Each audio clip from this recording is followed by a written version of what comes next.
آمین والعاقبۃ للمتقین والصلاۃ والسلام علی اشرف الانبیاء والمرسلین وعلی آلہ وصحبہ اجمعین اما بعد فاعوذ باللہ السمیع العلیم من الشیطان الرجیم بسم اللہ الرحمن الرحیم ان عدۃ الشہور عند اللہ اثنا عشر شہرا فی کتاب اللہ یوم خلق السماوات والارض منہا اربعۃ حرم ذالک الدین القیم صدق اللہ العظیم۔ اللہم صلی علی محمد وعلی آل محمد کما صلیت علی ابراہیم وعلی آل ابراہیم انک حمید مجید۔ اللہم بارک علی محمد وعلی آل محمد کما بارکت علی ابراہیم وعلی آل ابراہیم انک حمید مجید۔ رب اشرح لی صدری ویسر لی امری واحلل عقدۃ من لسانی یفقہوا قولی۔ محترم ناظرین کرام، بزرگان دین اور میری عزیز ماؤں اور بہنوں بھائیوں، السلام علیکم ورحمۃ اللہ وبرکاتہ۔ میں آپ کا میزبان عبدالوہاب آپ کو پروگرام گفتگو کے اندر خوش آمدید کرتا ہوں۔ ناظرین، ذی الحجہ کا مہینہ اپنے اختتام پر ہے اور اسی کے ساتھ مغرب کی جب اذان ہو جائے گی، سورج غروب ہو جائے گا تو اسلامی سال بھی اپنے اختتام کو پہنچ جائے گا اور محرم الحرام سے نئے اسلامی سال کا آغاز ہوگا۔ تو لہذا ناظرین، اس حوالے سے دیکھا جائے تو آج کی جو شام ہے یہ اسلامی کیلنڈر کی اسلامی سال کی آخری شام ہے، اور حدیث میں آتا ہے انما الاعتبار للخواتم، کہ اعتبار خاتمے کے اوپر ہوتا ہے۔ تو اللہ تعالی ہم سے جو کوتاہیاں ہو گئی ہیں اللہ معاف فرمائے، جو پورے سال کے اندر جو غفلت کا ہم شکار رہے، سستی کاہلی کے شکار رہے، جو اللہ تعالیٰ کے احکامات کی خلاف ورزی ہم نے کی، حضور اکرم صلی اللہ علیہ وسلم کی سنتوں کے مطابق زندگی کو نہیں گزارا، اللہ تعالیٰ ان تمام خطاؤں کو معاف فرمائے اور اللہ تعالیٰ ہمیں آئندہ آنے والے سال کی برکتیں رحمتیں عطا فرمائے، اور آئندہ سال کے اندر اللہ تعالیٰ ہمیں اپنے احکامات پر چلنے کی، حضور اکرم صلی اللہ علیہ وسلم کی سنتوں کے مطابق زندگی گزارنے کی توفیق عطا فرمائے، اور آنے والا سال جو ہے ناظرین یہ رحمتوں کا سال ہو، برکتوں کا سال ہو پوری عالم اسلام کے لیے، پوری امت کے لیے، اور یہ جو پینڈیمک پھیلا ہوا ہے اللہ تعالیٰ اس کو ختم فرمائے اور اللہ تعالیٰ صحت کی، عافیت کی ہواؤں کو چلائے۔ ناظرین، ذی الحجہ کا مہینہ قربانیوں کا مہینہ ہے۔ اس مہینے کے اندر حج کی عبادت کو کیا جاتا ہے، اور اسی مہینے کے اندر مسلمان پوری دنیا کے اندر سنت ابراہیمی کو ادا کرتے ہوئے قربانی کے فریضے کو ادا کرتے ہیں۔ اسی طریقے سے اس مہینے کے اندر ناظرین شہادتوں کا مہینہ بھی ہے۔ یہ حضرت عثمان رضی اللہ تعالیٰ عنہ کی شہادت ہوئی 18 ذی الحجہ کو، اور اسی طریقے سے 26 ذی الحجہ کو، بعض روایت میں آتا ہے کہ 26، بعض میں آتا ہے 27 ذی الحجہ کو حضرت عمر رضی اللہ تعالیٰ عنہ پر قاتلانہ حملہ ہوا اور آپ انتہائی زخمی ہوئے، اور یکم محرم الحرام کو آپ کی شہادت ہوئی۔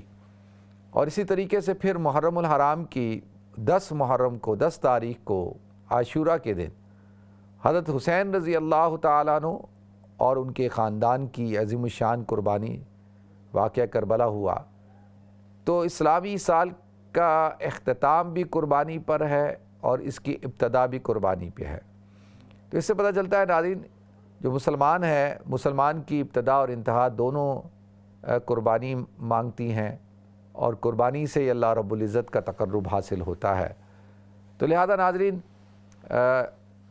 اس عشرے کے اندر جو عام طور پر ہمارے علماء کا ایک مزاج رہا اہل سنت والجماعت کے اکابرین کا، کہ اس کو عشرہ فاروق و حسین کے نام سے منسوب کیا جاتا ہے۔ یعنی یہ جو 10 دن ہیں، ان 10 دنوں کے اندر شروع کے دنوں میں حضرت عمر رضی اللہ تعالیٰ عنہ کے حالات، واقعات اور ان کی شہادت کا پس منظر، اور پھر اسی طریقے سے حضرت حسین رضی اللہ تعالیٰ عنہ کے حالات، واقعات، اور پھر یہ جو عظیم الشان انہوں نے قربانی دی واقعہ کربلا میں، تو اس کے حوالے سے گفتگو اور ان کی اس کا جو پس منظر ہے اس کے حوالے سے گفتگو کی جاتی ہے۔ تو لہذا ناظرین، آج میں آپ حضرات کے سامنے اس عظیم الشان شخصیت کو خراج تحسین پیش کروں گا جن کا نام ہے عمر۔ جو مراد رسول ہیں، جو دعائے رسول ہیں، اللہ کے رسول صلی اللہ علیہ وسلم نے ان کو مانگا۔ ناظرین، حضرت عمر رضی اللہ تعالیٰ عنہ بھی قریشی ہیں، اور آپ کا جو نسب ہے وہ 8ویں پشت پہ جا کے حضور اکرم صلی اللہ علیہ وسلم سے ملتا ہے، اور قریش کے جو ایک قبیلہ ہے بنو عدی، اس سے آپ کا تعلق ہے۔ اور بنو عدی جو تھے ناظرین، ان کی ذمہ داری تھی کہ وہ سفارتکار تھے، وہ مذاکرات کے لیے جاتے تھے۔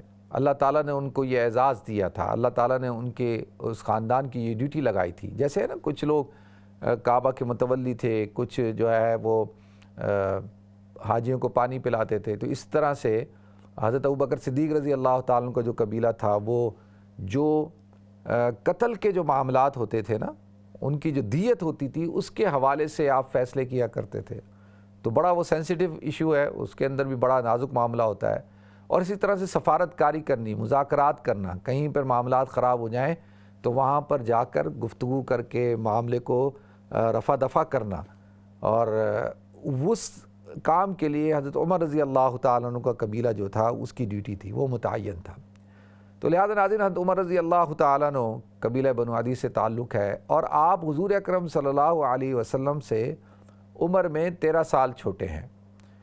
اور جب حضور اکرم صلی اللہ علیہ وسلم نے نبوت کا اعلان کیا تو اس وقت آپ کی عمر جو تھی تقریباً آلموسٹ، یعنی جب 13 سال چھوٹے ہوئے تو تقریباً 26-27 سال کی عمر ہوگی۔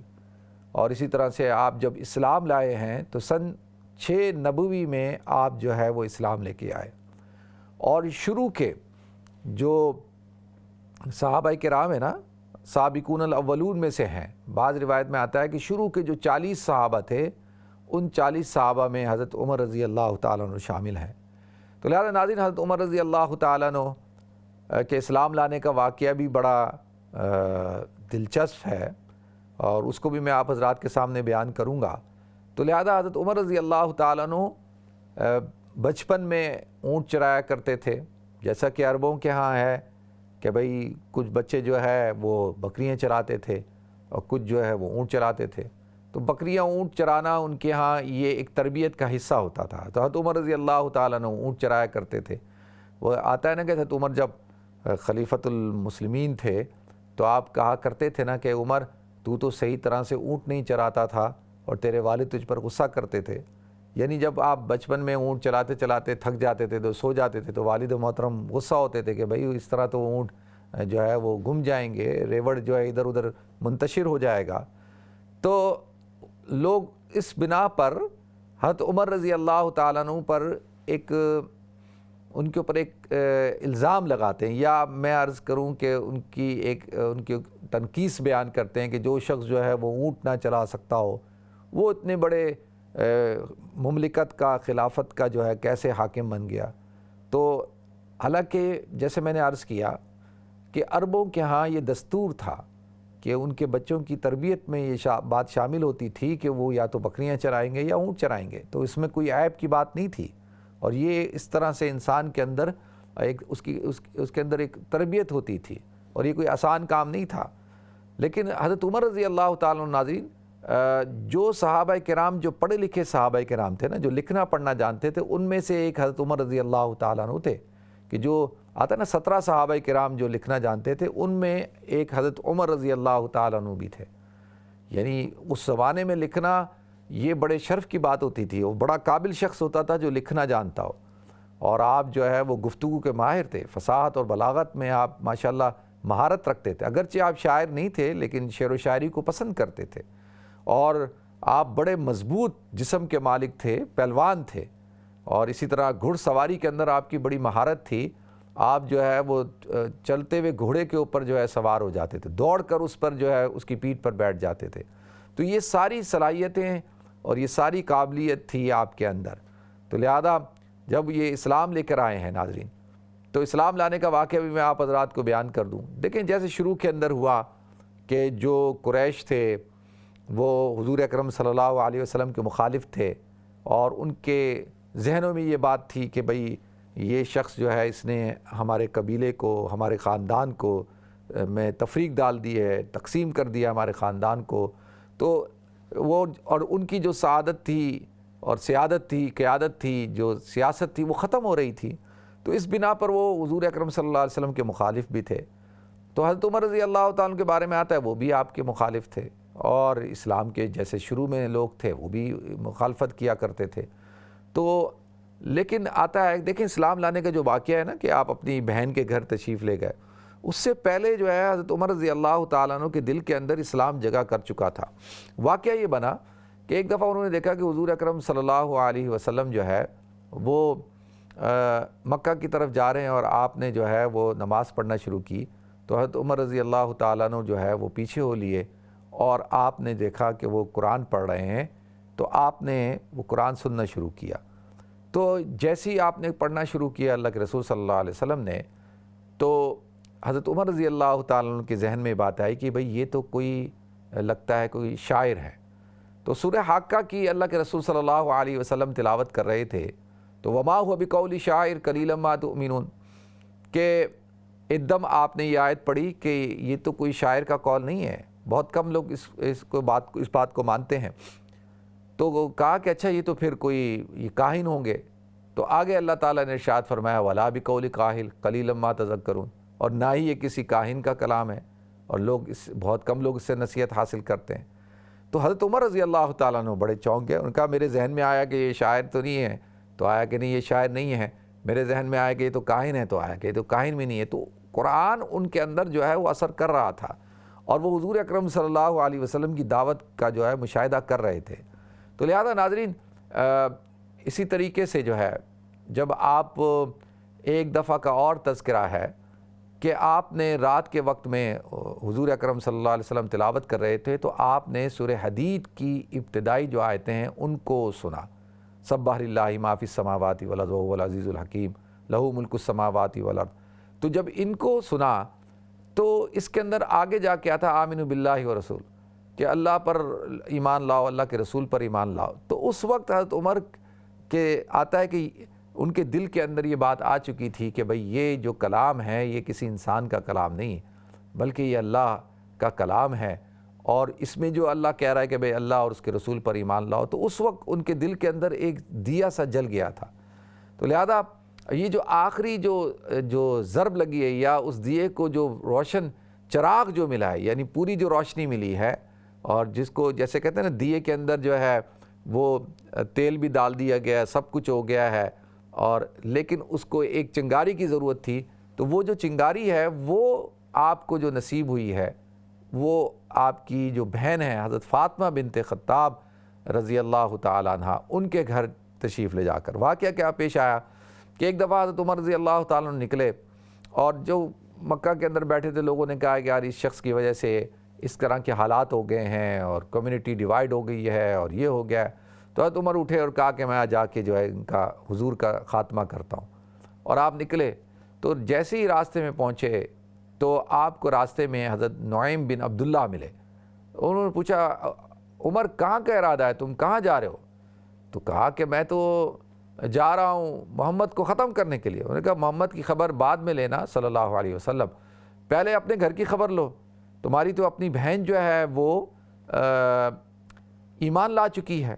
تو حضرت عمر تو غصے میں آ گئے، اور آپ جو ہے وہ اپنی بہن کے گھر کی طرف تشریف لے گئے۔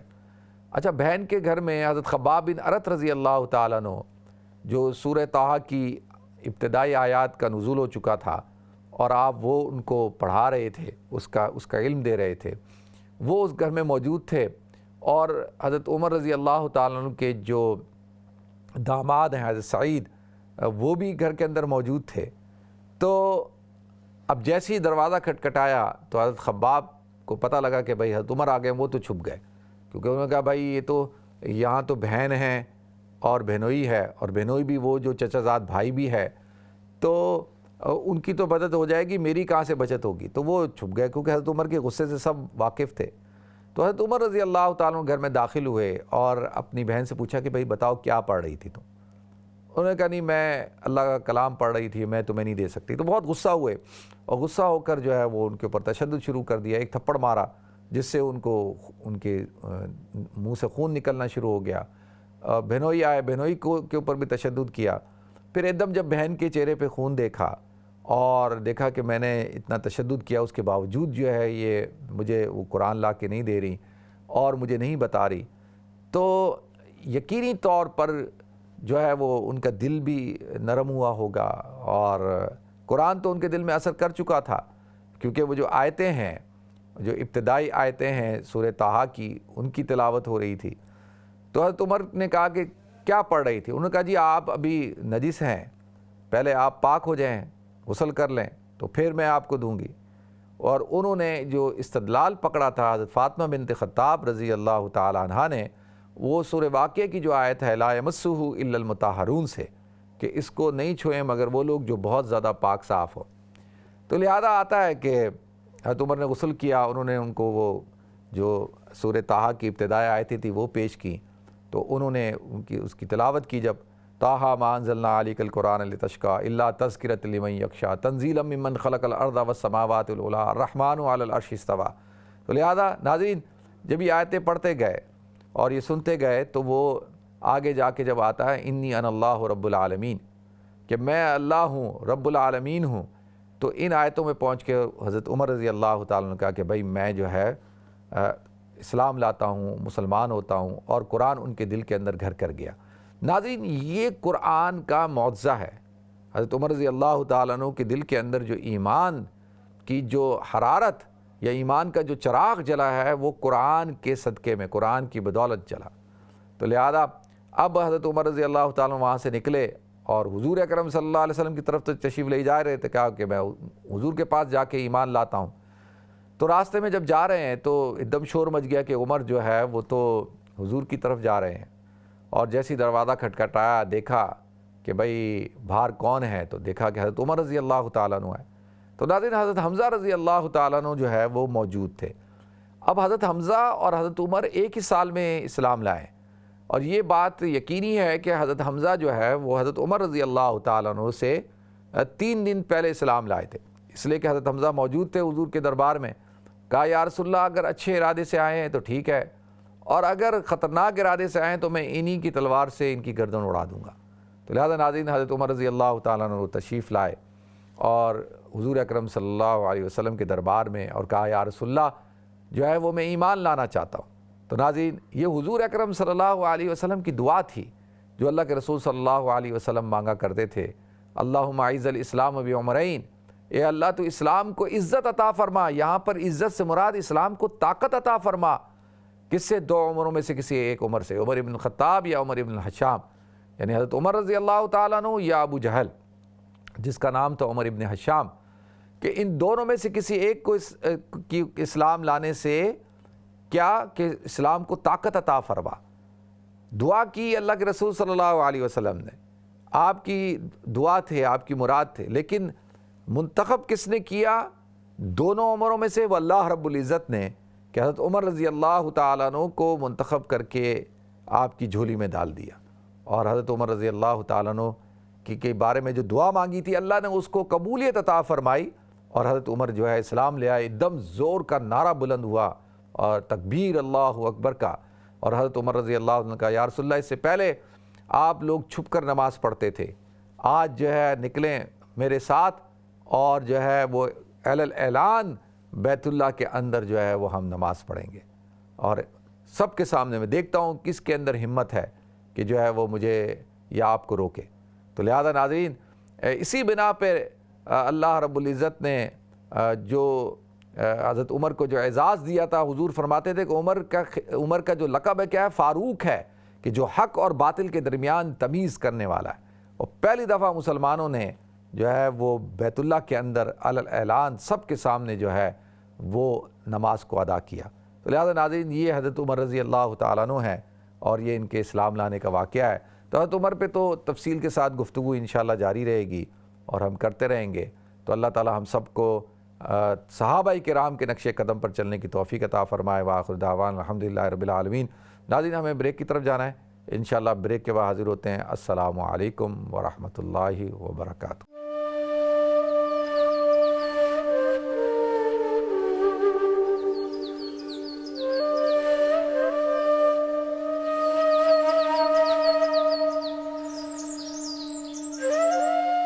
ناظرین السلام علیکم ورحمۃ اللہ وبرکاتہ۔ ناظرین آپ کو ایک دفعہ پھر پروگرام گفتگو کے اندر خوش آمدید کرتا ہوں۔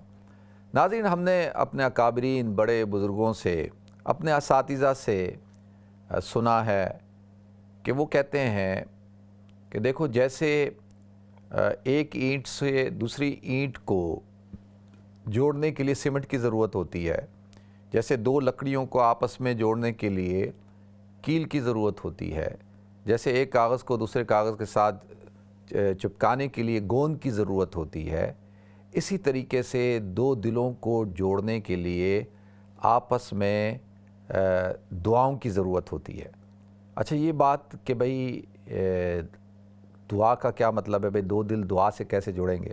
ناظرین عام طور پہ میاں بیوی یہ شکایت کرتے ہیں کہ ان کے درمیان آپس میں محبت نہیں ہے۔ بیوی شکایت کرتی ہے کہ میرا شوہر مجھ سے محبت نہیں کرتا، شوہر کہتا ہے کہ میری بیوی مجھ سے محبت نہیں کرتی۔ تو لہذا اس کا بہترین وظیفہ کیا ہے کہ دو دلوں کو جوڑنے کا، کہ وہ ہے دعا، کہ میاں شوہر بیوی کے لیے دعا کرے اور بیوی شوہر کے لیے دعا کرے، دونوں ایک دوسرے کے لیے خیر خواہ ہوں اور دونوں ایک دوسرے کے لیے دعائیں مانگیں۔ تو لہذا اس سے کیا ہوگا ناظرین، اس سے دونوں کے دل جو ہے وہ جڑیں گے۔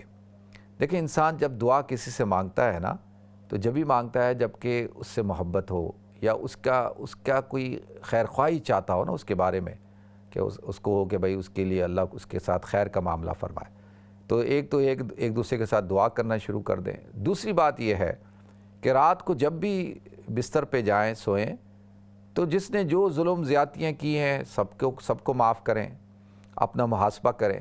اسی طریقے سے شوہر جو ہے اگر بیوی نے اس کے ساتھ کوئی زیادتی کی ہے یا اس کو ڈس رسپیکٹ کیا ہے یا اس کو کوئی ایسے پریشان کیا ہے تو وہ اپنی بیوی کو معاف کر دے۔ اسی طرح سے بیوی جو ہے وہ شوہر کو معاف کر دے کہ شوہر کی طرف سے اگر کوئی زیادتی ہوئی ہے یا اس نے کوئی ایسے ہی کوئی الفاظ کہیں یا اس نے کوئی حق کو پورا نہیں کیا یا کوئی اس نے پریشان کیا ہے تو وہ اپنے شوہر کو معاف کر دے۔ تو لہذا یہ دوسرا کام ہے۔ اور تیسرا کام یہ ہے ناظرین کہ شوہر کے لیے ضروری ہے کہ وہ اپنی بیوی کو عزت دے، اس کو رسپیکٹ کرے اور اس کو احترام دے اور اس کے حقوق کو پورا کرے، یعنی نان، نفقہ اور سکنا، یہ جو تین حقوق ہیں بنیادی، ان کو پورا کرے اور اس کو عزت دے، اس کو احترام دے۔ اور بیوی کے لیے کیا ضروری ہے ناظرین؟ بیوی کے لیے ضروری ہے کہ وہ اپنے شوہر کی شکر گزاری کرے۔ اللہ کے رسول صلی اللہ علیہ وسلم نے ارشاد فرمایا کہ میں نے دیکھا جہنم کے اندر عورتوں کی تعداد زیادہ ہے، کثیر تعداد میں ہے۔ تو فرمایا یا رسول اللہ اس کی کیا وجہ ہے؟ فرمایا اس وجہ سے کہ وہ اپنے شوہروں کی کیا کرتی ہیں؟ ناقدری کرتی ہیں، ناشکری کرتی ہیں۔ تو وہ اپنے شوہر کا احترام کریں، شوہر کی خدمت کریں۔ کچھ الفاظ ہیں ناظرین، وہ اگر ہماری خواتین، ہماری مائیں بہنیں جو کسی کی بیوی ہیں، اگر وہ ان کو اپنا لیں تو اس سے گھر کے اندر جو ہے وہ کافی سکون ہوگا۔ سب سے پہلی بات کیا ہے کہ جی شوہر کوئی بات کہے تو اس میں کہے بالکل جی بہت اچھا، آپ ٹھیک کہہ رہے ہیں، آپ صحیح کہہ رہے ہیں، آپ کا بہت بہت شکریہ، آئندہ ایسا نہیں ہوگا، میں کوشش کروں گی۔ اب یہ دیکھیں یہ سارے الفاظ ہیں کہ بہت اچھا، ٹھیک ہے، آپ ٹھیک کہہ رہے ہیں، آپ کا بہت بہت شکریہ، آپ بہت محنت کرتے ہیں، آپ کی وجہ سے جو ہے وہ گھر کے اندر یہ اللہ نے برکت رکھی ہے، اور اسی طریقے سے آئندہ ایسا نہیں ہوگا اور میں انشاءاللہ پوری کوشش کروں گی۔ اب یہ دیکھیں یہ الفاظ ہیں، اگر ہماری مائیں بہنیں ان الفاظ کو یاد کر لیں تو اس سے کیا ہوگا؟ اس سے گھر کا ماحول اچھا ہوگا۔ تو اللہ تعالیٰ سے دعا ہے کہ اللہ تعالیٰ ہمارے گھروں کے ماحول کو اچھا رکھے اور ایک دوسرے کا احترام کرنے کی توفیق عطا فرمائے۔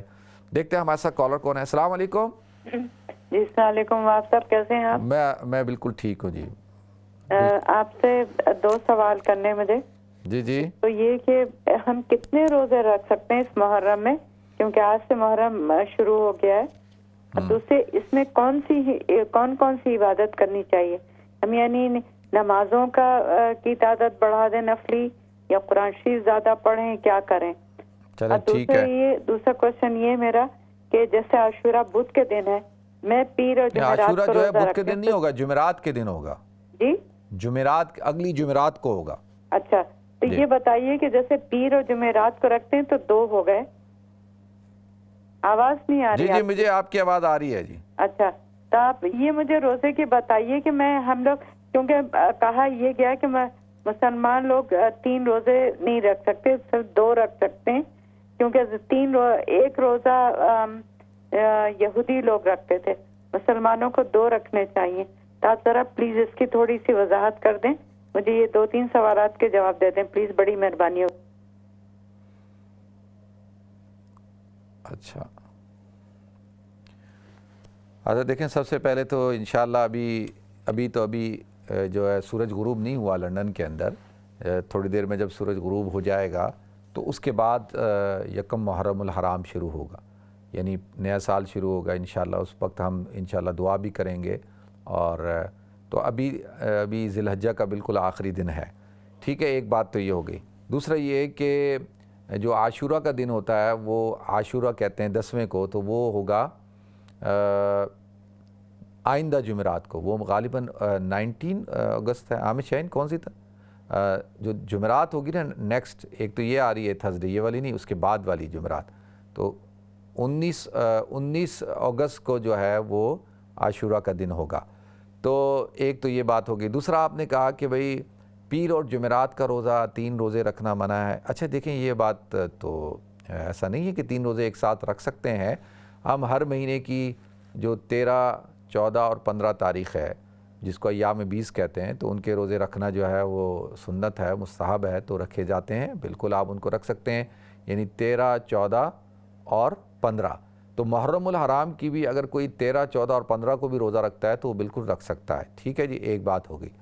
اور دوسری بات یہ ہے کہ عاشورہ کے دن کا کیا اکیلا روزہ رکھنا جو ہے وہ جائز نہیں ہے. دیکھیں، حضور اکرم صلی اللہ علیہ وسلم نے ارشاد فرمایا کہ یہود کی مخالفت کرو، کیونکہ وہ صرف عاشورہ کے دن کا روزہ رکھتے ہیں. تو آپ نے فرمایا کہ اس کے ساتھ ایک روزے کو ملاؤ. اگر میں اگلے سال زندہ رہا تو میں اس کے ساتھ 9 محرم الحرام یعنی 9ویں تاریخ کا روزہ ملاؤں گا، ایک روایت میں. دوسری میں ہے کہ بھئی ما قبل یا ما بعد ملا لیا جائے. ٹھیک ہے، تو اب عاشورہ کے دن رکھنا، اب جیسے جمعرات کے دن یوم عاشورہ ہے تو 9 محرم الحرام وینسڈے کو ہوگی، تو وینسڈے کو آپ روزہ رکھ سکتے ہیں. اور پھر آپ تھرسڈے کا 10 محرم الحرام کا بھی روزہ رکھ سکتے ہیں. اور اگر کوئی 9 کا نہیں رکھ سکا تو وہ 11 کا بھی روزہ رکھ سکتا ہے. ٹھیک ہے، صرف خلاف کرنے کے کہ بھئی ان سے مشابہت نہ ہو جائے. ٹھیک ہے، تو اس وجہ سے حضور اکرم صلی اللہ علیہ وسلم نے فرمایا. باقی رہ گئی بات کہ ان دنوں میں ہمیں کیا کرنا چاہیے. اچھا دیکھیں، یہ عبادت کے کیا ایام ہیں، فیہا اربعۃ حرم، کہ یہ جو حرمت والے مہینے ہیں نا، 4 مہینے، ان میں سے ایک محرم الحرام بھی ہے، اور یعنی حرمت والا مہینہ، عزت والا مہینہ اور بابرکت مہینہ. اور یہی اللہ تعالیٰ کا ایک نظام ہے کہ اللہ تعالیٰ نے اسی مہینے کے اندر جو ہے وہ واقعہ کربلا بھی پیش آ گیا، اور حضرت حسین رضی اللہ تعالیٰ کو اللہ تعالیٰ نے اس مہینے میں شہادت کا ایک عظیم مرتبہ اور مقام عطا فرمایا. تو اس کی وجہ سے بھی اس کی اہمیت بڑھ جاتی ہے. باقی عاشورہ کا دن کا جو روزہ رکھنا ہے، اس کا یہ واقعہ کربلا سے کوئی تعلق نہیں ہے. یہ کیونکہ یہود روزہ رکھا کرتے تھے اس دن، اور کیونکہ ان کے ہاں یہ عقیدہ تھا کہ حضرت موسیٰ علیہ السلام کو اللہ تعالیٰ نے فرعون سے اور اس کے لشکر سے نجات عطا کی تھی اس دن، تو اس کی خوشی کے اندر وہ سیلیبریشن کرتے تھے، روزہ رکھتے تھے.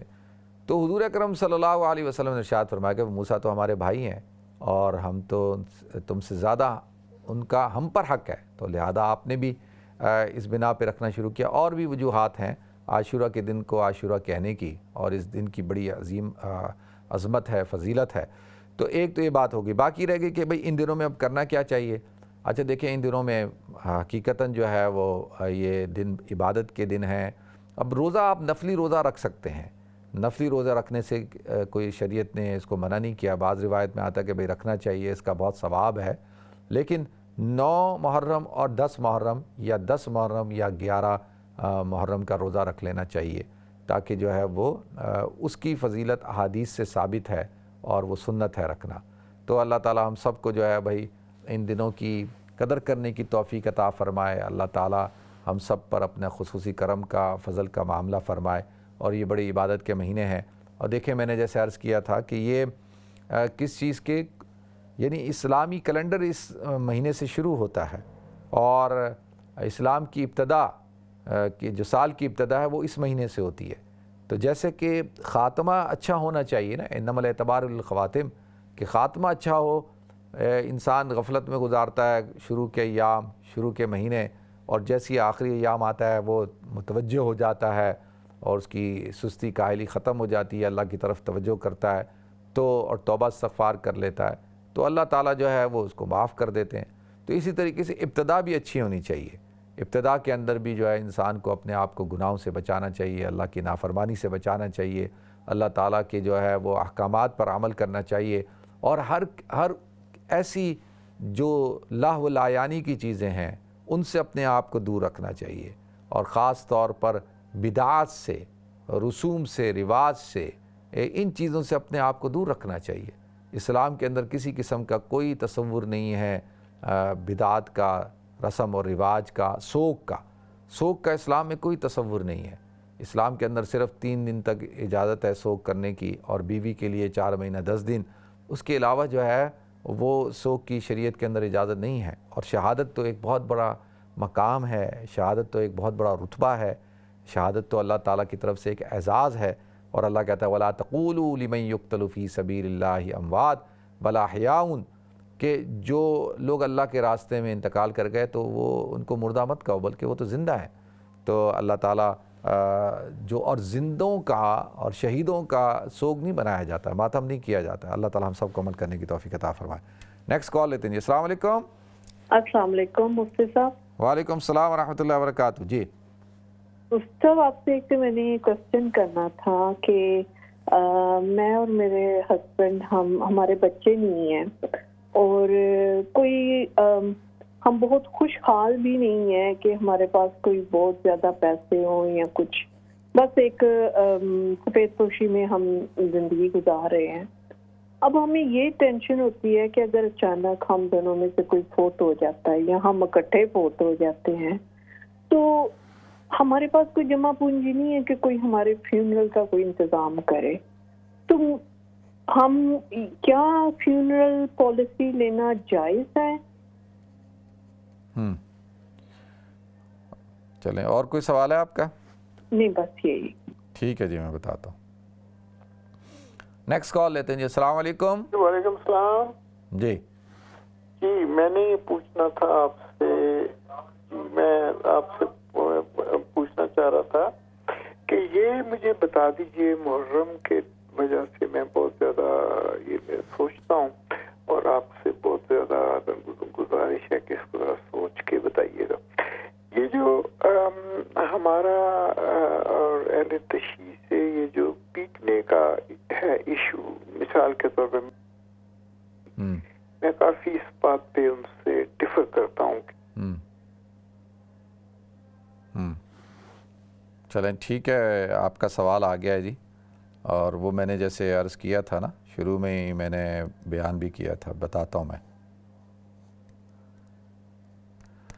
اچھا، ایک تو میری بہن نے یہ سوال پوچھا ہے کہ بھائی وہ دونوں میاں بیوی اکیلے رہتے ہیں اور ان کے بچے بھی نہیں ہیں، اور وہ کہتی ہیں کہ ہم کوئی زیادہ خوشحال بھی نہیں ہیں، اور ہمیں اس بات کی فکر ہے کہ ہم دونوں میں سے کوئی ایک مر گیا تو اس کے جنازے کا کیا ہوگا، تجہیز و تکفین کا کیا ہوگا، ایک بات۔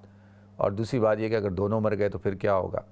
اچھا دیکھیں، پہلی بات تو میں عرض کروں کہ یہ تو آپ امکانات پہ سوچ رہی ہیں نا، امکان پہ کہ ہم دونوں مر گئے تو کیا ہوگا۔ موت تو حقیقت ہے اور ہر انسان نے مرنا ہے، اب یہ تو کسی کو نہیں پتا کہ اس نے کب مرنا ہے۔ امام مالک رحمۃ اللہ علیہ کے بارے میں آتا ہے کہ وہ کئی سال تک، یعنی بہت زیادہ سال تک، آتا ہے 17 سال تک، بلکہ اس سے بھی زیادہ جو ہے وہ مدینہ میں رہے اور مدینہ سے باہر نہیں نکلے، صرف اس لیے کہ ان کو ایک خوف تھا کہ کہیں میں مدینہ سے باہر نکلوں اور میری موت نہ آ جائے، تو وہ چاہتے تھے کہ بھئی ان کی جو وفات ہے وہ مدینہ میں ہو۔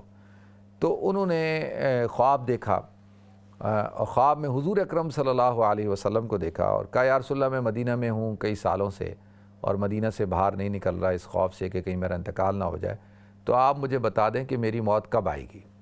تو اللہ کے رسول صلی اللہ علیہ وسلم نے ایسے ہاتھ کا ایسے اشارہ کیا، ایسے 5 کا ہاتھ کا ایسے اشارہ کیا، تو آپ کی آنکھ کھل گئی آپ بڑے پریشان، آپ نے لوگوں سے پوچھنا شروع کیا بھائی اس کا کیا مطلب ہے، یہ حضور نے ایسے اشارہ کیوں کیا؟ تو ایک بہت بڑے عالم دین تھے، ان سے پوچھا تو انہوں نے کہا کہ اس کا مطلب یہ ہے کہ 5 چیزوں کا علم اللہ کے سوا کسی کو نہیں ہے۔ تو وہ کیا ہے؟ ان اللہ عندہ علم الساعہ، قیامت کب آئے گی، وَيُنَزِّلُ الْغَيْثَ، بارش کب ہوگی، وَيَعْلَمُ مَا فِي الْأَرْحَامِ، اور ماں کے رحم کے اندر کیا ہے، وَمَا تَدْرِي نَفْسٌ مَاذَا تَكْسِبُ غَدًا، کہ نفس کو یہ نہیں پتہ کہ اس نے کل کیا کمانا ہے، وَمَا تَدْرِي نَفْسٌ بِأَيِّ أَرْضٍ تَمُوتُ، اور نفس کو یہ بھی نہیں پتہ کہ اس کی موت کب آنی ہے اور کس زمین میں آنی ہے، کہاں پہ آنی ہے۔ تو دیکھیں یہ 5 چیزیں ہیں، ان 5 چیزوں کا علم تو اللہ کے سوا کسی کو نہیں ہے۔ تو اب آپ اس پہ کہ بھئی میں پہلے، شوہر پہلے، یا دونوں ایک ساتھ، تو اس پہ یہ سوچنا تو آپ کا کام نہیں ہے، وہ تو جب آنی ہے آنی ہے، ٹھیک ہے، ایک بات۔ اچھا دوسری بات آپ نے کہا کہ جی ہم یہ سوچتے ہیں کہ بھئی ہم فنرل پالیسی لے لیں۔ پہلی بات تو یہ عرض کرنی ہے کہ بھئی اگر آپ کا انتقال ہو جائے گا تو آپ کے شوہر آپ کی تجہیز و تکفین کریں گے، اور اگر وہ افورڈ نہیں کر سکتے ہوں تو پھر یہ ریاست کی ذمہ داری ہوتی ہے۔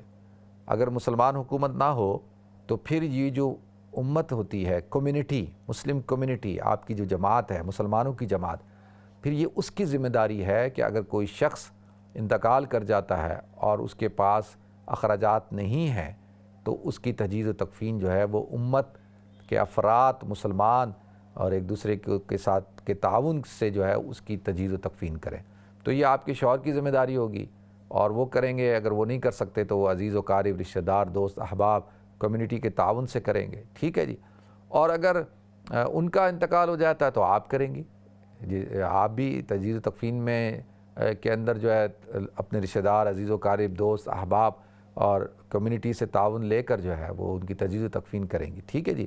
اور اگر دونوں کا انتقال ہو جاتا ہے تو پھر یہ آپ کے جو ورثاء ہیں ان کا حق ہے۔ ورثاء میں صرف یہ نہیں ہوتا کہ بھئی آپ کی صرف اولاد ہی وارث ہوتی ہے، تو آپ کے بہن بھائی بھی وارث ہوتے ہیں، آپ کے عزیز و قارب، رشتہ دار، چچا، ماموں، پھوپھا، یہ جو پورا خاندان ہوتا ہے، چاہے وہ قریبی ہوں چاہے وہ دور کے ہوں، ان سب کی ذمہ داری ہے۔ اگر کسی انسان کا کوئی بھی نہیں ہے تو پھر اس کی ذمہ داری کون ادا کرتا ہے؟ اس کی ذمہ داری جو ہے جو مسلم کمیونٹی ہے، امہ، اس کی ذمہ داری ہے کہ وہ جو ہے اس کی تجہیز و تکفین کے اندر جو ہے شامل ہو اور آپس میں تعاون کر کے۔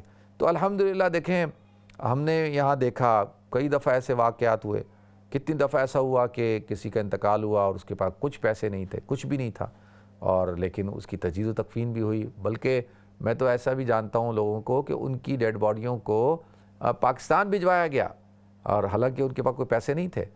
تو الحمدللہ اس وقت امت کی یہ حالت نہیں ہے۔ ہاں امت گناہگار ہے، ہم بڑے ہی گناہگار لوگ ہیں، لیکن الحمدللہ اس معاملے کے اندر امت جو ہے اس کے اندر بیداری ہے، اور ابھی تک ایسا نہیں ہوا۔ ہم روزانہ کے معاملات میں دیکھتے ہیں کہ تجہیز و تکفین میں اور اس معاملے کے اندر ماشاءاللہ لوگ بڑھ چڑھ کر حصہ ڈالتے ہیں۔ میں تو کبھی کبھی شکوہ کرتا ہوں کہ یار جتنا لوگ مردہ آدمی کو کندھا دینے کے لیے دوڑ لگاتے ہیں، آگے بڑھتے ہیں، ایک دوسرے سے سبقت حاصل کرتے ہیں، اگر ہم اتنی، بلکہ اس سے آدھی محنت، اس سے آدھی دوڑ، اس سے آدھی سبقت لیں زندہ لوگوں کو کندھا دینے میں، تو ہمارے بے شمار مسائل حل ہو سکتے ہیں۔ تو لہذا اس بنا پر کہ بھئی آپ کہیں کہ جی میں انشورنس پالیسی لے لوں، تو وہ مناسب نہیں ہے، ٹھیک ہے جی، وہ شرعی طور پہ جائز نہیں ہے، کیونکہ وہ تو انٹرسٹ بیس ہوتی ہے۔ باقی اگر آپ جیسے علاقوں کے اندر مسجدوں میں، بعض مسجدوں میں فنرل ڈیتھ کمیٹی ہوتی ہے، اگر آپ وہ ڈال لیں تو وہ اس کا نعم البدل ہے، اور وہ ایک اچھا بہتر آپشن ہے، اس آپشن کی طرف چلی جائیں، ٹھیک ہے جی۔ اللہ تعالیٰ آپ حضرات کو یہ دیکھیں نا، اندیشے ہیں اور ان اندیشوں سے انسان کو نکلنا چاہیے۔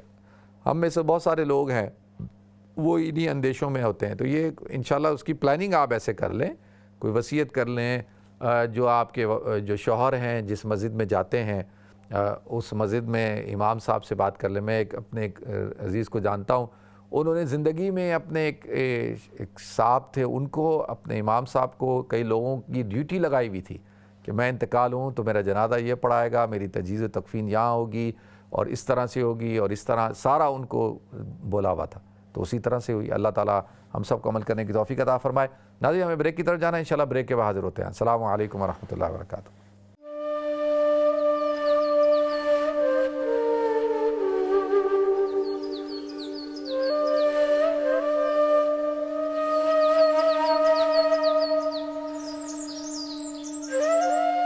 رحیم السلام علیکم ورحمۃ اللہ وبرکاتہ۔ ناظرین آپ کو ایک دفعہ پھر پروگرام گفتگو کے اندر خوش آمدید کرتا ہوں۔ میرے بھائی نے ایک سوال پوچھا ہے کہ کیا کسی کی شہادت پر، کسی کی وفات پر افسوس کرنے کی شرعی طور پر اجازت ہے؟ بالکل اجازت ہے، اور افسوس کرنے کی اجازت ہے۔ جیسے میں نے عرض کیا کہ 3 دن تک آپ افسوس کر سکتے ہیں، سوگ بنا سکتے ہیں، اور شوہر کے لیے، شوہر کا جب انتقال ہو جائے تو بیوی کے لیے ہے کہ وہ 4 مہینہ اور 10 دن تک سوگ بنائے گی، عدت گزارے گی، ٹھیک ہے جی۔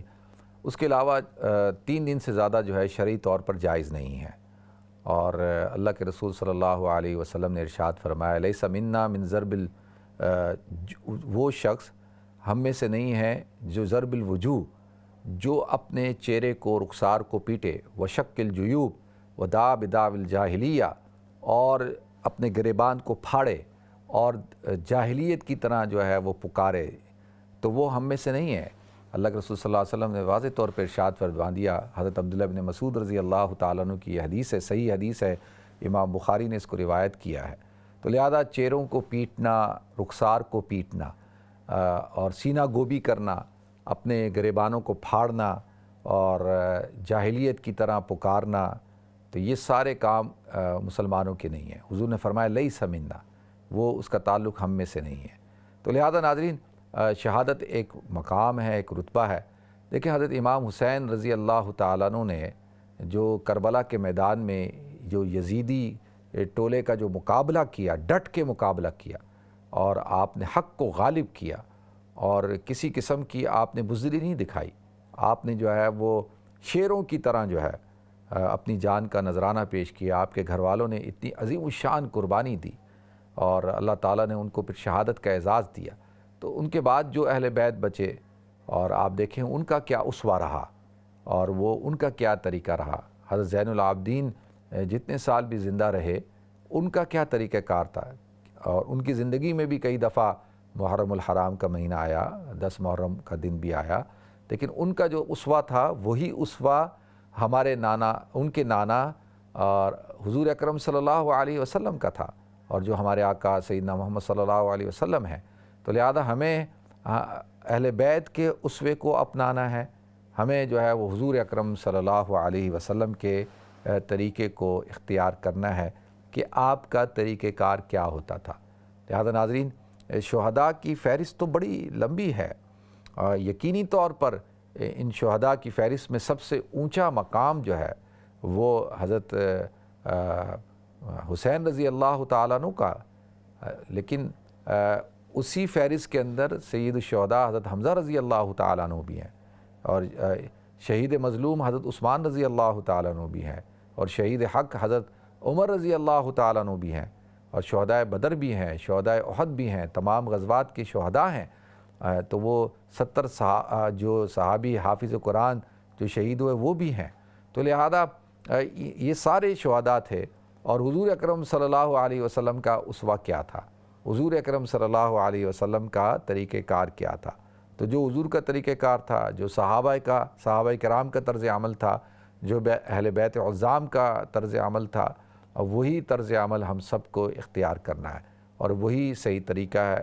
اور میں سمجھتا ہوں کہ اسی سے جو ہے وہ آپس میں جو ہم آہنگی ہے وہ بھی پیدا ہوگی۔ تو اللہ تعالیٰ ہم سب کو جو ہے عمل کرنے کی توفیق عطا فرمائے، صحابہ کرام کے نقش قدم پر چلنے کی توفیق عطا فرمائے، اہل بیت عظام کے نقش قدم پر چلنے کی توفیق عطا فرمائے۔ اچھا ناظرین جیسی محرم الحرام کا مہینہ شروع ہوتا ہے نا، تو میں یعنی ہر سال اس میں کیا ہوتا ہے کہ بھئی یہ بحثیں شروع ہو جاتی ہیں، اور یہ بحثیں کہ بھئی واقعہ کربلا، اس کا پس منظر، اور پھر اہل تشیع کا عقیدہ کیا ہے، ان کے نظریات کیا ہیں، اہل سنت کا عقیدہ کیا ہے، ان کے نظریات کیا ہیں، اور پھر یہ اختلاف اور مباحث، اور پھر ایسے ٹینشن کا ماحول کریٹ ہو جاتا ہے، اور ہر طرف جو ہے وہ ایک خوف کی کیفیت طاری ہوتی ہے۔ پاکستان کے اندر جو ہے وہ سیمینارز ہوتے ہیں، بین المذاہب بین المسالک سیمینار ہو رہے ہوتے ہیں، اور ایک دوسرے کے حق میں قراردادیں پیش کی جا رہی ہوتی ہیں، اور وہ ایک ماحول بنانے کی کوشش کی جا رہی ہوتی ہے کہ بھئی کسی قسم کا کوئی واقعہ رونما ہو، کوئی ثانیہ نہ ہو. تو اور یہ جیسی محرم کا مہینہ آئے گا اس مہینے کے اندر یہ معاملات شروع ہو جائیں گے. تو لہذا ہمیں احتیاط کرنی چاہیے بھائی، ہمیں جو ہے دونوں جانبین سے. اچھا، جو اہل تشیع حضرات ہیں ان سے گزارش یہ ہے کہ بھائی آپ مناقب بیان کریں، اور ہم بھی بیان کرتے ہیں اہل بیت عظام کے، لیکن ان کے مناقب کے آڑ میں صحابہ کرام کی تنقیص نہیں کرنی چاہیے، صحابہ کرام کی توہین نہیں کرنی چاہیے، اور آپ جو ہے وہ صحابہ کو ڈس رسپیکٹ نہ کریں، ازواج مطہرات کو ڈس رسپیکٹ نہ کریں، بنات رسول کو ڈس رسپیکٹ نہ کریں. اس سے کیا ہوتا ہے، اس سے معاشرے کے اندر جو ہے فساد پھیلتا ہے. تو ابھی ایک بہت بڑے عالم دین ہیں، میں ان کا ایک کلپ دیکھ رہا تھا، شیعہ عالم دین ہیں جواد تقوی صاحب. تو انہوں نے بڑی عجیب بات کی. انہوں نے کہا کہ جی جو صحابہ کی توہین کرتا ہے، جو صحابہ کے بارے میں باتیں کرتا ہے، جو واعظ اور خطیب اور ذاکر، اس کے ریٹ بڑھ جاتے ہیں. کہا کہ پہلے وہ مجلس پڑھتے تھے 15 لاکھ روپے لیتے تھے، اب جو ہے 35 لاکھ روپے لیتے ہیں. آپ دیکھ لیں، یوٹیوب میں موجود ہے جواد تقوی صاحب کا، یہ وائرل ہوا یہ کلپ. تو انہوں نے کہا کہ اس کی اور زیادہ ڈیمانڈ ہو جاتی ہے. تو یہ بات سمجھ میں نہیں آئی. اللہ تعالی ہم سب کو عمل کرنے کی توفیق عطا فرمائے. نیکسٹ کال لیتے ہیں جی. السلام علیکم.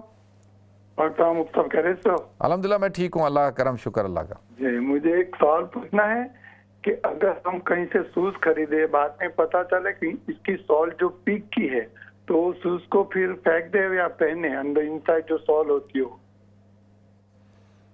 چلیں ٹھیک ہے، میں عرض کرتا ہوں. ٹھیک ہے جی، بہت شکریہ. نیکسٹ کال لیتے ہیں. السلام علیکم. وعلیکم السلام. کیا حال ہے بھائی؟ ٹھیک ہے الحمدللہ میں ٹھیک ہوں جی، اللہ کا. میرا بھائی کوسچن یہ ہے کہ میرے میاں نے مجھے طلاق دی ہے، اور وہ ایک پلین پیپر پہ نا اس نے نا 3 دفعہ نا ٹائپ کر کے دی ہے، تو ایسے طلاق ہو جاتی ہے. تو اور کیسے ہوتی ہے میری بہن؟ یعنی لکھ کے بھی دینے سے نہیں ہو تو پھر کیسے ہوتی ہے بتائیں؟ آپ کو پتہ نہیں ہے کہ طلاق کیسے ہوتی ہے؟ آپ نے کبھی پڑھا نہیں؟ آپ کو کسی نے بتایا نہیں تھا کہ طلاق کے طریقہ کار کیا ہوتا ہے؟ میں ویسے ہی پوچھ رہا ہوں آپ سے. آپ کو نہیں پتا تھا؟ نہیں مجھے نہیں پتا. تو آپ کو کیوں نہیں پتا؟ آپ کو یہ پتا ہے کہ نکاح کیسے ہوتا ہے؟ جی وہ نہ پتا ہے. نکاح کا پتا ہے تو طلاق کا نہیں پتا. جی تو یعنی یہی تو میں میری بہن پچھلی دفعہ بھی عرض کر رہا تھا کہ بھائی اس کا علم حاصل کرنا چاہیے نا، تاکہ پتہ ہونا چاہیے. ٹھیک ہے، میں عرض کرتا ہوں. ٹھیک ہے، بہت شکریہ. اچھا دیکھیں، جو میرے بھائی نے پہلے سوال پوچھا ہے کہ بھئی کسی نے جوتے خریدے اور اس کا جو انسول تھا یا جوتے جو بنے ہوئے تھے وہ پگ کی جو اسکن ہوتی ہے، سور کی کھال کے بنے ہوئے ہیں، تو کیا ان کا استعمال کرنا جائز ہے؟ اچھا دیکھیں، اب آپ نے اس کو خرید لیا ہے شرعی طور پر، تو آپ کا اس کو استعمال کرنا جائز نہیں ہے. اور اگر آپ نے خریدا، آپ کو پتہ چلا کہ بھئی یہ پگ کا ہے اور یہ سور کی کھال کا ہے، تو آپ اس کو واپس کرا دیں. آپ جائیں اس کو واپس کریں اور اپنے پیسے لے لیں، اور وہ جوتا آپ لیں جو چمڑے یعنی گائے کی یا بکرے کی یا لیم کی کھال کا ہو. ٹھیک ہے جی، تو وہ آپ خرید لیں، اس جوتے کو آپ واپس کرا دیں. پہلی بات تو خریدنا نہیں چاہیے تھا. اگر آپ نے لا علمی کی بنیاد پہ خرید لیا تو اس کو واپس کرا دیں.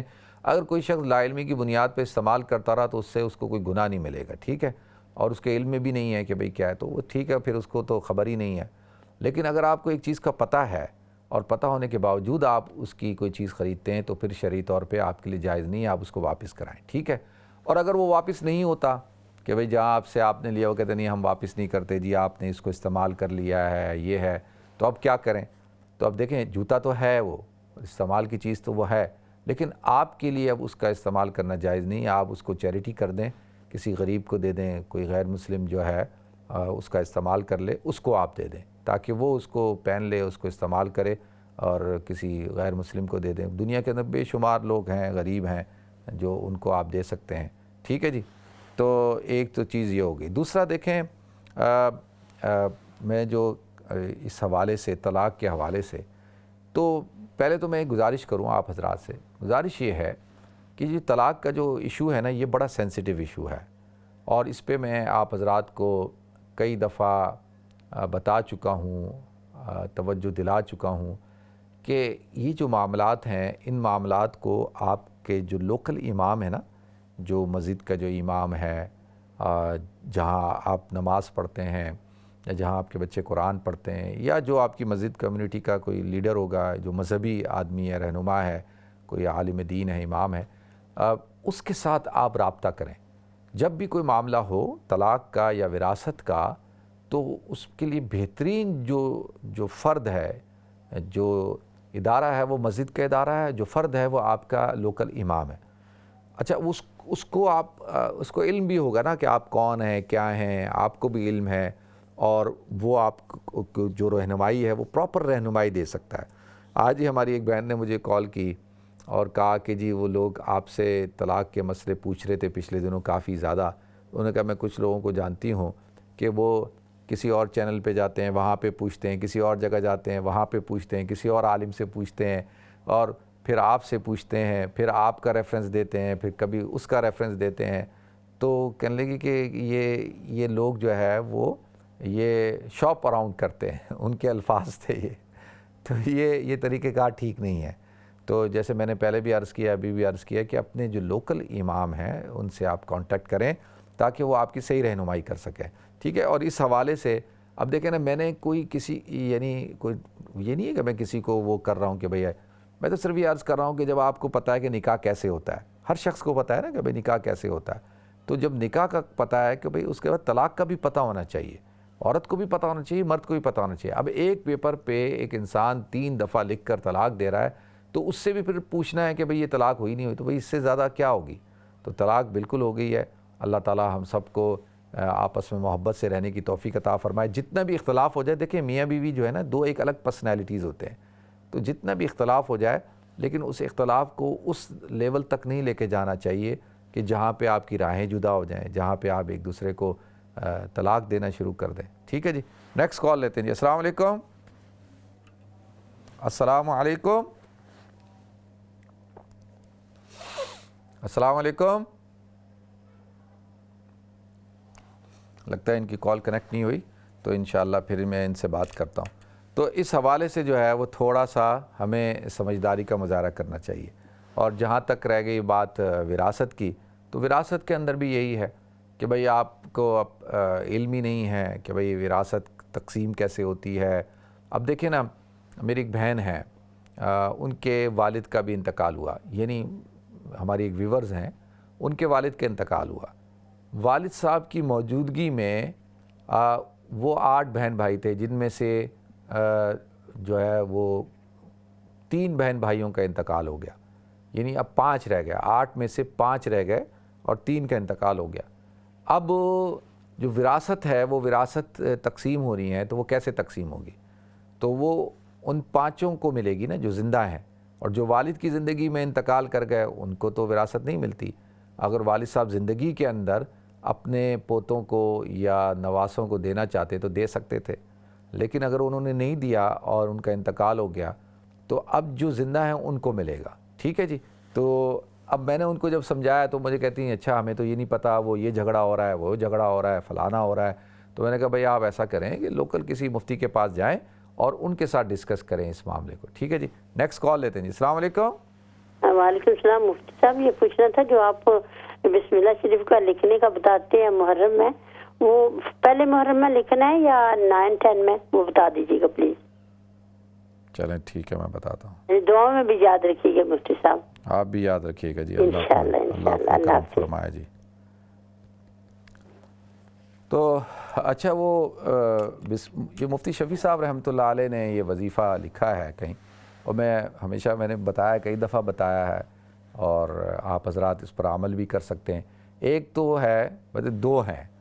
ایک تو یہ ہے کہ 1 محرم الحرام، یعنی جو کل، یعنی ابھی جو مغرب کے بعد تاریخ شروع ہوگی نا، 1 شروع ہوگی، تو جو شخص بھی کسی بھی مقصد کے لیے، کوئی اس کا کوئی رکاوٹ ہے، کوئی کام نہیں ہو رہا، رشتہ نہیں ہو رہا، گھر کوئی بھی ایشو ہے، اس کا جائز ایشو ہے، اور وہ اس کا پھنسا ہوا ہے، وہ نہیں ہو رہا، کوئی کاروبار کسی قسم کا بھی جائز ایشو ہونا چاہیے، تو اس کے لیے وہ 133 مرتبہ بسم اللہ الرحمن الرحیم لکھ کر اپنے پاس کہیں والیٹ میں رکھ لے، کسی باکس میں رکھ دے، اپنے کمرے میں کہیں سنبھال کے رکھ دے، اور نیت کر لے کہ بھئی میں نے یہ اس مقصد کے لیے لکھا ہے، تو انشاءاللہ اللہ تعالیٰ اس کو اس مقصد میں کامیابی عطا فرمائیں گے۔ ایک تو یہ ہے کہ یہ یکم محرم الحرام ہے نا، یہ کل، یعنی کل کے دن میں یہ ہو جائے، پورے دن میں آپ کسی وقت بھی اس کو لکھ سکتے ہیں۔ اچھا، اب اس میں لوگ کہیں گے جی ہمارے لیے لکھنا مشکل ہے، تو کیا ہم اس کا پرنٹ آؤٹ نکال سکتے ہیں؟ کیا ہم ایک دفعہ لکھ کے ان کی فوٹو کاپی کر سکتے ہیں، یا ایک صفحے پہ جو ہے 10 دفعہ لکھ کے اس 10 کی کاپی کر لیں؟ ایسے لوگ اب پوچھنا شروع کریں گے۔ تو اب دیکھیں میں نے تو مسئلہ بتا دیا ہے، لکھ لیں تو زیادہ اچھی بات ہے، 133 مرتبہ۔ اور جو دوسرا ہے 313 دفعہ والا، وہ ہے 10 محرم الحرام کا۔ تو اگر آپ روزانہ لکھنا شروع کریں تھوڑا تھوڑا، اور 10 محرم الحرام کو کمپلیٹ کریں اور عاشورہ کے دن، اور وہ ہے 313 دفعہ کا۔ ٹھیک ہے جی، نیکسٹ کال لیتے ہیں۔ السلام علیکم۔ السلام علیکم استاذہ، اللہ آپ کی عمر دراز کرے، اللہ پاک آپ کو ڈیر ڈیر خوشیاں عطا فرمائے، آمین۔ اور اللہ پاک آپ کی سلامتی ہو، اور آپ ایسے ہمارے آپ کا ہمیشہ اللہ پاک آپ کو ایمان اور سلامتی ہمیں بھی عطا فرمائے، آمین۔ اور اللہ پاک آپ کو بہت زیادہ خوشیاں عطا فرمائے، آپ کے بچوں کو، آپ کی بیوی کو، آپ کی امی ابو کو، سب کو۔ آمین آپ آمین۔ ہمارے لیے دعا کرتے ہیں، ہم آپ کے لیے دعا گو ہیں اللہ پاک سے کہ اس وقت کے وقت اللہ پاک آپ کو بہت زیادہ خوشیاں بہت عطا شکریہ، فرمائے۔ ساری جو دعائیں آپ نے مجھے دی ہیں وہ ساری دعائیں اللہ آپ کو ڈبل کر کے دے دی۔ مجھے اتنا اچھا لگتا ہے آپ کا پروگرام، اور اتنے پہلی دفعہ کال کر رہی ہوں آپ کو، اور آپ اتنے ماشاءاللہ بھائی ہیں، اتنے ماشاءاللہ پر نور ہیں، اور اللہ پاک آپ کو اسی طرح نور کی طرح چمکتا رکھے رب آمین۔ العالمین۔ شکریہ جی، سوال پوچھیں، سوال جی۔ سوال یہ کرنا تھا کہ بس میرے بیٹے کا ٹیسٹ ہے، ڈرائیونگ ٹیسٹ، اور آپ بس اس کے لیے تھوڑی سی دعا کر دیں، اور اس کے مسئلے ہیں اس کے وہ حل ہو جائیں۔ نوکری کا بہت زیادہ مسئلہ پڑا ہوا ہے، اور روزگار کا، اور ایک اسے نمازی بنا دیں۔ وہ نماز پڑھتا ہے، سوال یہ ہے میرا، وہ نماز پڑھتا ہے لیکن نہ وہ غفلت بہت زیادہ کرتا ہے۔ چلیں اللہ تو مجھے تعالیٰ کہتا ہے خیر جو کرے لوگ، گا۔ اچھا یہ بھی سوال ہے کہ جو لوگ کہتا ہے نماز نہیں پڑھتے ان کی دعائیں ساری قبول ہو جاتی ہیں، وہ کیوں ہوتی ہیں؟ وہ میرے سے ایسے ایسے کویشچن کرتا ہے، میں حیران ہو جاتی ہوں کہ یا اللہ میں کس سے پوچھوں کہ میں اس کو ان چیزوں کا جواب دے سکوں۔ آپ پلیز مجھے اس کی رہنمائی کریں، اور آپ کو اللہ بہت زیادہ اللہ پاک آپ کو پر نور کرے رب العالمین۔ بہت شکریہ جی، اللہ آپ کو برکت دے۔ مجھے ایسا لگتا ہے اب تک کے جتنے کالر تھے ان میں سب سے زیادہ جو دعائیں اگر کسی نے مجھے دی ہیں تو ان خاتون نے دی ہیں، اور یہ ان کا مجھ سے تعلق ہے، میرا ان سے آپ سب سے تعلق ہے، محبت کی بات ہے۔ ایسے تو کوئی کسی کو دعائیں نہیں دیتا نا، دعائیں تو لینی پڑتی ہیں، تو ہم آپ کو دعائیں دیتے ہیں، آپ مجھے دعائیں دیتے ہیں۔ اللہ تعالیٰ آپ سب کو اپنے حفظ و امان میں رکھے۔ اچھا، دوسرا یہ میری بہن نے سوال پوچھا تھا کہ ان کے بیٹے کا ٹیسٹ ہے، اس کے لیے دعا کر دیں۔ بالکل دعا کریں گے جی، اور اس کو کہیں 2 رکعت صلاۃ الحاجات پڑھیں، آپ بھی پڑھیں، اور 7 دفعہ سورہ الم نشرح پڑھ کے اپنے سینے پہ دم کریں، اور پھر دیکھیں انشاءاللہ، اور ہمت کے ساتھ، حوصلے کے ساتھ جائیں، ٹیسٹ دیں، اللہ تعالیٰ ضرور کامیابی عطا فرمائیں گے، اور اللہ تعالیٰ ضرور اپنا کرم فرمائیں گے۔ اللہ تعالیٰ ہر قسم کے حادثات سے بھی حفاظت فرمائے جی۔ ٹھیک ہے جی، بہت شکریہ آپ کی کال کرنے کا، جزاکم اللہ۔ اور اس سوال کا جواب میں بریک کے بعد دیتا ہوں کہ جو لوگ نماز نہیں پڑھتے ان کی دعائیں کیسے قبول ہو جاتی ہیں۔ ٹھیک ہے جی، تو ملتے ہیں مختصر سے بریک کے بعد۔ السلام علیکم ورحمۃ اللہ وبرکاتہ۔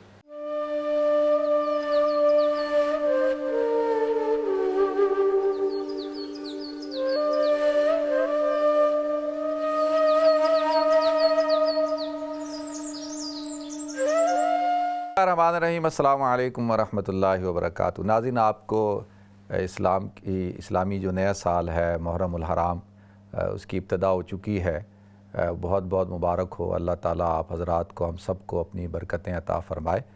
تو دعا ہے، اللہم ادخل علینا بالامن والایمان والسلامت مع الاسلام ورضوان من الرحمن وجوار من الشیطان، کہ اللہ تو اس سال کو جو داخل ہوا ہے اس کو امن والا بنا، سلامتی والا بنا، جو ایمان والا بنا، اور رحمان کی رضامندی والا بنا، اور شیطان سے بچاؤ والا بنا۔ تو اللہ تعالی ہم سب کو جو ہے وہ اس مہینے کی برکتیں عطا فرمائے، اور جیسے نیا مہینہ شروع ہونے کی دعا ہے، اللہم احلہ علینا بالامن والایمان والسلامت مع الاسلام حلال رشد و خیر ربی و ربک اللہ، کہ اللہ تو یہ جو نیا چاند ہے اس کو ہمارے لیے امن والا، ایمان والا، سلامتی والا، اسلام والا بنا، اور یہ ہدایت والا ہو اور خیر والا ہو، اور یہ جو چاند ہے اس کا رب بھی اور ہم سب کا رب اللہ ہے۔ تو اللہ تعالیٰ ہم سب کو برکت عطا فرمائے۔ دیکھتے ہیں ہمارے ساتھ کالر کون ہے۔ السلام علیکم۔ السلام علیکم۔ وعلیکم السلام۔ مفتی صاحب آپ کو بہت بہت نیو ایئر مبارک ہو۔ شکریہ جی، خیر مبارک۔ میں بھی آپ کو دعا دیتی ہوں، آپ کے بیوی بچوں کو، آپ کو، آپ کے بہن بھائیوں کو اللہ تعالیٰ سلامت رکھے اور بہت اچھا کام کر رہے، اللہ تعالیٰ دنیا اور آخرت دونوں میں آپ کو صحت دے۔ آمین آمین آمین۔ دعاؤں میں ہمیں بھی یاد رکھنا۔ جی بالکل۔ یہ میں نے آپ سے یہ پوچھنا تھا، ڈاکٹر کہہ رہے انہوں نے ایکس رے کیا تو کہہ رہے آپ کا لیور بڑھ گیا نا تھوڑا، تو اس کے لیے کیا دعا پڑھنی چاہیے کہ اللہ تعالیٰ مجھے شفا دے دے؟ چلیں ٹھیک ہے، میں بتاتا ہوں جی، ٹھیک ہے۔ اچھا دیکھیں، پہلے تو بہن نے سوال پوچھا تھا کہ بھائی کہ جی ان کا بیٹا ان سے یہ سوال پوچھتا ہے کہ جی وہ لوگ جو دیندار نہیں ہوں، جو نمازیں نہیں پڑھتے اور ان کی دعائیں قبول ہو جاتی ہیں، میری دعا کیوں نہیں قبول ہوتی؟ اچھا، پہلی بات تو میں یہ عرض کروں کہ دعا اللہ تعالیٰ جو ہے وہ سارے مسلمانوں کی قبول کرتے ہیں۔ جب اللہ تعالیٰ نے ارشاد فرما دیا نا قُلْ يَا عِبَادِيَ الَّذِينَ أَسْرَفُوا عَلَىٰ أَنفُسِهِمْ لَا تَقْنَطُوا مِن رَحْمَتِ اللَّهِ، کہ کہہ دو اے نبی میرے بندوں سے جنہوں نے اپنی جانوں پہ ظلم کیا ہے کہ اللہ کی رحمت سے نا امید نہ ہوں۔ اور قرآن کہتا ہے وَإِذَا سَأَلَكَ عِبَادِي عَنِّي فَإِنِّي قَرِيبٌ، جب میرے بندے مجھ سے سوال کرتے ہیں تو میں ان کے قریب ہوں۔ اجیب دعوت الداعی اذا دعانی، جب وہ مجھے پکارتے ہیں تو میں اس کا جواب دیتا ہوں، ان کی دعاؤں کو قبول کرتا ہوں اور ان کی دعاؤں کو سنتا ہوں۔ تو لہذا اللہ تعالیٰ ہر مسلمان کی دعا کو سنتے ہیں، قبول کرتے ہیں۔ ہاں یہ ضرور ہے کہ بھئی کسی کو اللہ تعالیٰ اسی وقت عطا کر دیتے ہیں جو اس کے لیے خیر ہو، جو اس کے لیے بہتری ہو تو اللہ اس کو فوراً دے دیتے ہیں، اور اگر کسی کے لیے اس چیز کے اندر اس میں بہتری نہیں ہے تو اللہ نہیں دیتے۔ مثال کے طور پہ دیکھیں نا کہ ایک آدمی ہے، وہ دعا مانگ رہے اللہ تو مجھے جہاز دے دے، جہاز دے دے، جہاز خریدنا ہے، جہاز خریدنا ہے۔ اب وہ اللہ میاں اس کو جہاز دے نہیں رہے کہ وہ اس کو کیسے اسباب بن نہیں رہے کہ وہ جہاز خریدے۔ تو اب اس میں کیا ہے کہ اب وہ یہ کہتا ہے کہ جی اللہ میری دعا قبول نہیں کر رہے، حالانکہ دیکھا جائے تو اسی میں کوئی جو ہے وہ کیا ہوگی، بہتری ہوگی نا۔ اس لیے بہت سارے لوگوں کو دیکھا کہ انہوں نے جہاز لیا اور پہلی جو ہے وہ فلائٹ میں وہ جہاز کریش کر گیا اور ان کا انتقال ہو گیا۔ تو اب وہ کیا کہیں کہ اوہو یہ جہاز تو میرے لیے، ان کے لیے خیر والا نہیں تھا۔ تو اب اللہ تعالیٰ کو پتہ ہے کہ اس کو کب چیز دینی ہے اور کس طرح سے دینی ہے۔ تو یہ انسان، یہ جو شیطان ہے نا، یہ شکوک و شبہات پیدا کرتا ہے اور وہ یہ کہتا ہے کہ دیکھو میری دعائیں قبول نہیں ہوتی۔ دیکھیں ہر مسلمان کی دعا قبول ہوتی ہے۔ تین چیزیں ہیں، تین چیزوں میں سے ایک چیز اس کو ضرور ملتی ہے۔ سب سے پہلے جو مانگ رہا ہے اللہ تعالیٰ وہ دے دیتے ہیں، ٹھیک ہے۔ دوسرا، اس کے اندر بہتری نہیں ہوتی ہے، اس کے اندر کوئی ایسا شر ہوتا ہے جس کی وجہ سے اللہ تعالیٰ اس کو وہ چیز نہیں دیتے، تو یہ بھی اس کے لیے خیر ہی ہے نا، اس کو تو نہیں پتہ نا کہ بھئی میرے ساتھ کیا ہونے والا ہے۔ اور تیسرا یہ ہے کہ اللہ تعالیٰ اس کے لیے دعا اگر قبول نہیں ہو رہی تو آخرت کے اندر اس کا اجر رکھتے ہیں، اس کو ثواب دیتے ہیں، اس کو بدلہ دیتے ہیں، اس کے عوض میں نیکیاں لکھ دیتے ہیں۔ اب یہ شخص جو ہے دیکھیں انتقال ہو گیا، اللہ کے پاس پہنچتا ہے تو اس کے اعمال نامے کو جب پیش کیا جاتا ہے تو اس کے اعمال نامے میں ڈھیروں نیکیاں ہیں، ڈھیروں نیکیاں۔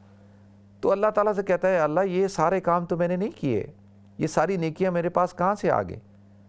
تو اللہ کہتے ہیں کہ یہ تیری وہ دعائیں ہیں جو تو دنیا کے اندر مانگتا تھا اور جن کو ہم نے اس وقت میں قبول نہیں کیا، اور ان دعاؤں کے عوض میں یہ تیری نیکیاں، تیرا اجر لکھ دیا اور آج تجھے اس کا بدلہ دیا جاتا ہے۔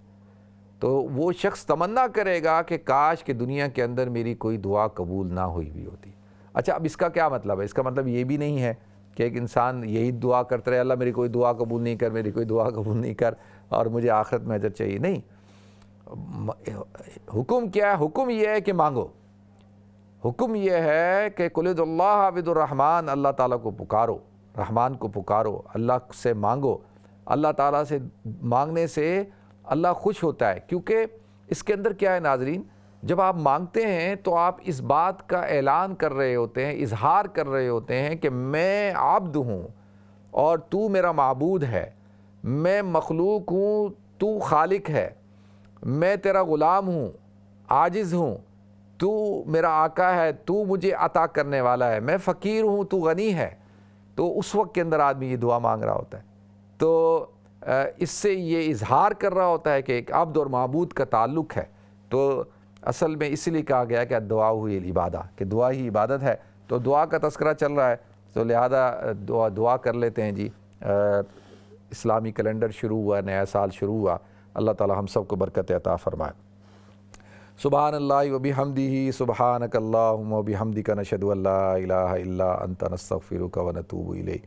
سبحان اللہ رب العرش العظیم، الحمد للہ رب العالمین، اللہم انا نسألک موجبات رحمتک وعدائم مغفرتک والغنیمت من کل بر والسلامت من کل اسم، لا تدع لنا ذنبا الا غفرتا ولا ہما الا فرجتا ولا دین الا قضیتا ولا حاجۃ ہی لک رضا الا قضیتها وادیتها یا ارحم الراحمین۔ یا الہ العالمین، یا رب العالمین، یا حی یا قیوم، الف لام میم، اللہ لا الہ الا هو الحی القیوم، وعنت الوجوہ للحی القیوم، لا الہ الا انت سبحانک انی کنت من الظالمین۔ اللہم اہلہ علینا بالامن والایمان والسلامت والاسلام، حلال رشد وخیر ربی وربک اللہ۔ اللہم ادخلہ علینا بالامن والایمان والسلامت مع الاسلام ورضوان من الرحمن وجوار من الشیطان، یا الہ العالمین، یا رب العالمین۔ یا اللہ جو نیا اسلامی سال شروع ہوا، یا اللہ اس سال کو یا اللہ تو ہم سب کے لیے باعث رحمت بنا، باعث برکت بنا۔ یا اللہ اس سال کو تو ہمارے لیے یا اللہ اپنی رحمتوں کے نزول کا سبب بنا دے، ذریعہ بنا دے۔ یا اللہ آنے والا سال ہمارے لیے اور امت مسلمہ کے لیے باعث خیر ہو۔ یا اللہ پوری عالم اسلام کے لیے، پورے عالم کے لیے باعث رحمت ہو۔ یا الہ العالمین، جو اس وقت پوری دنیا کے اندر مسائل ہیں، پریشانیاں ہیں، تو یا اللہ تو ان کو ختم فرما دے۔ یا الہ العالمین، جتنے ہمارے دوست احباب عزیز و قارب بیمار ہیں، ان کو صحت کاملہ دائمہ عاجلہ مستمرہ عطا فرما دے۔ یا الہ العالمین، جو پریشان حال ہیں ان کی پریشانیوں کو دور فرما دے۔ یا الہ العالمین، رحم کا، کرم کا، فضل کا معاملہ فرما دے۔ یا الہ العالمین، ہم بڑے گناہ گار، خطا کار، سیاہ کار ہیں، یا اللہ تیری رحمت کے طلبگار ہیں۔ یا الہ العالمین، تیرے بندے ہیں، یا اللہ تو ہم سب پر اپنے رحم کا معاملہ کر دے، فضل کا معاملہ کر دے۔ یا الہ العالمین، حضرت عمر رضی اللہ تعالیٰ عنہ کو بہترین جزائے خیر عطا فرما۔ یا اللہ ان کی جو قربانیاں تھیں، انہوں نے اپنی جان کا نذرانہ پیش کیا اسلام کے لیے، الہ العالمین تو ان کو یا اللہ بہترین جزائے خیر عطا فرما۔ یا اللہ جو ان کی خدمات ہیں ان کو بہترین جزائے خیر عطا فرما، بہترین نعم البدل عطا فرما۔ یا الہ العالمین، شہدائے کربلا حضرت سیدنا حضرت حسین رضی اللہ تعالیٰ عنہ اور ان کے خانوادے کو بہترین جزائے خیر عطا فرما۔ یا اللہ تو ہم سب کو ان کے نقش قدم پر چلنے کی توفیق عطا فرما۔ ربنا تقبل منا انک انت السمیع العلیم وتب علینا انک انت التواب الرحیم، وصلی اللہ تعالیٰ علی خیر خلق سیدنا مولانا محمد وعلی آلہ وصحبہ اجمعین، آمین برحمتک یا ارحم الراحمین۔